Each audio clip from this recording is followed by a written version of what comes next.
Hello everyone and welcome back to my video series on cognitive behavioral therapy.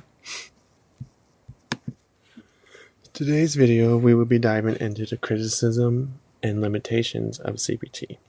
So whilst cognitive behavioral therapy is one of the most widely used and researched therapeutic approaches, it is not a one-size-fits-all solution. Like any treatment, CBT has its criticisms and limitations, and understanding them allows therapists to recognize when CBT might not be the best fit for a client, adapt and integrate other approaches when necessary, and address limitations to make CBT more effective. So, a few common criticisms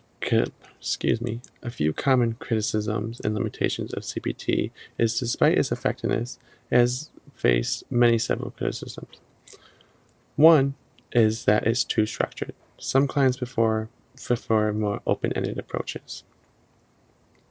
There's also an overemphasis on cognition, as CBT focuses heavily on thoughts, but many mental health issues involve deep-rooted emotional distress, trauma, or social factors that go beyond cognition. Critics argue that CBT does not always adequately address emotions or the unconscious mind, as seen in psychodynamic therapy. It is also short-term focused, as traditionally CBT is structured and time-limited, such as usually going for 12 to 20 minutes, and sessions usually lasting for an hour. This can be insufficient for clients with deep-seated emotional struggles.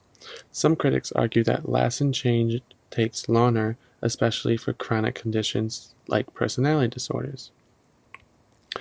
There's also critics saying a criticism of it does not address root causes.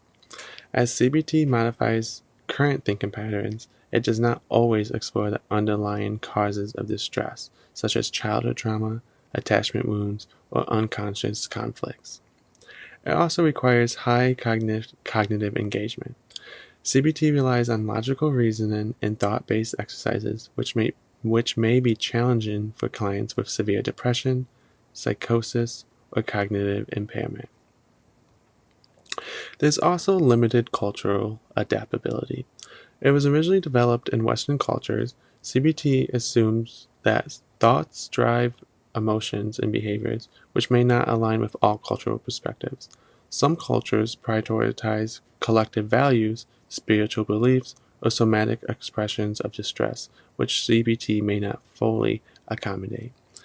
So while CBT is a highly structured and effective treatment, it may not fully capture emotional complexity, long-term healing, or cultural and cultural differences.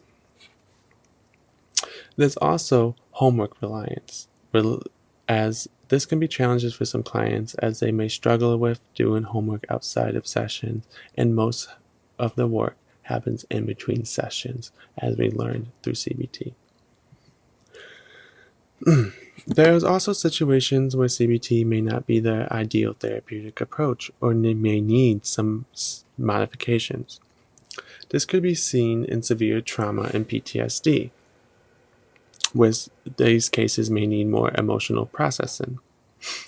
Standard CBT can be too structured for clients with complex PTSD, who will need a more flexible, emotional, focused approach.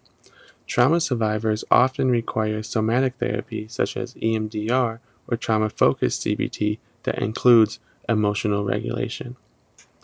There's also clients resistant to the structural approach. Some clients would struggle with the CBT's homework-based, logical approach and need a more exploratory or relational method like humanistic or psychodynamic therapy. There's also some clients with limited insight or cognitive barriers, as some clients struggle with abstract thinking.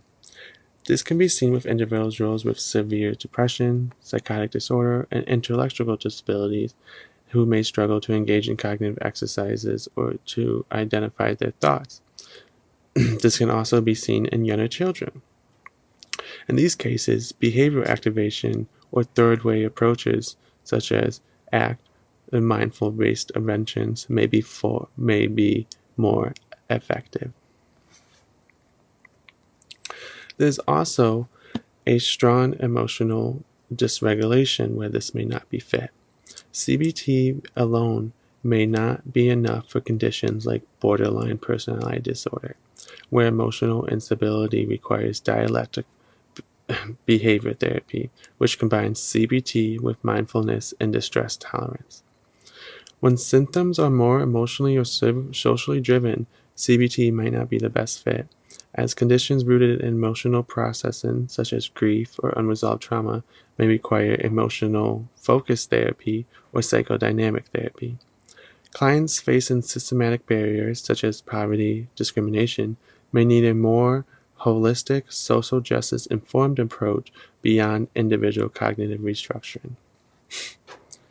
CBT works best when clients are cognitively engaged and motivated, but may need adjustments for those with deep emotional wounds, systematic issues, or cognitive limitations. However, there are ways to where you can address these and overcome these limitations. To maximize CBT's effectiveness, therapists can modify and integrate other approaches to fill in its gap. For example, for emotional depth, mindfulness.